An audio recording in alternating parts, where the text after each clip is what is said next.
Okay, it's been 10 months now. It's 10 months of brutality and bloodshed in Ukraine. And it's safe to say the world has shown a great deal of support for the Ukrainian people. And it's also fair to say the military there have shown a lot of courage in defence of their country. But the Ukrainian leaders are now vowing to retake all territory that is currently occupied by Russia. Frankly, it's a big call and one that is raising questions in the West over what resources such a move would take, and are we prepared to pay the price of that? Joining me now is retired Major General and current Liberal Senator Jim Molan. Jim, wonderful to have you on the show. Always appreciate your insights. But this is a bold move for the Ukrainians to say, we want to remove all Russians from our space because it's going to take a mighty commitment of resources and manpower, and I'm not sure the West is ready for it.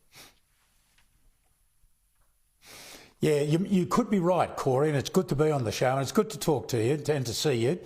It is a big call. I think Ukraine can win this, but the price that they will pay in winning it is quite extraordinary. The support of the West, in particular the US, is absolutely the centre of gravity. I mean, Ukraine could lose Kharkiv, it could lose Kherson, it could even lose Odessa, and it wouldn't have lost the war. But if it loses, as you're implying, the support of the West, particularly the United States, then it's in big trouble.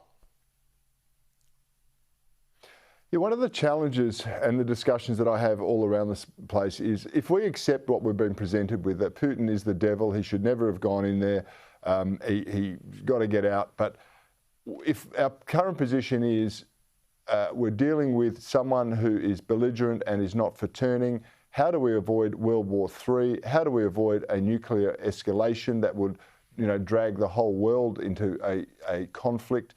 That's the real challenge right now. And I don't see anyone that's really trying to work that out apart from more military brutality. And I'm not sure that's going to work. How do you see it?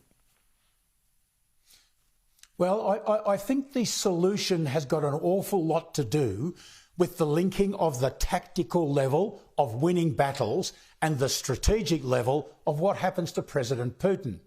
The real link between those two things is that Ukraine must continue to defeat the Russians. And there's going to be a pause now of a month or so until the ground hardens.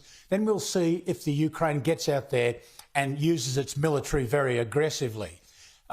Most people may not realise, but the British MOD estimate that 93,000 Russian soldiers have been killed in this war in that period of time you spoke about, and about 30,000 Ukraine soldiers have been killed. Now, I would have been very impressed, Cory, if they come up with half that number.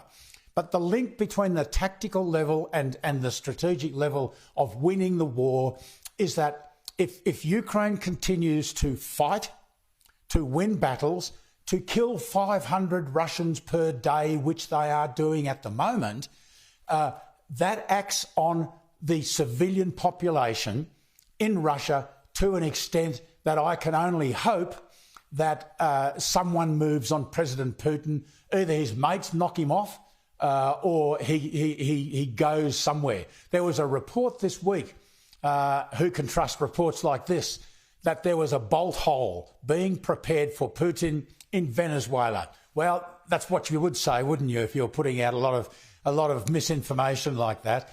But the Ukraine has got to keep winning winning its battles at the tactical level. I reckon they can do that, and then hopefully, if that doesn't push all the Russians out of Ukraine, then it impacts on the poor people of Russia, the families of 500 being killed per day, and they move on Putin.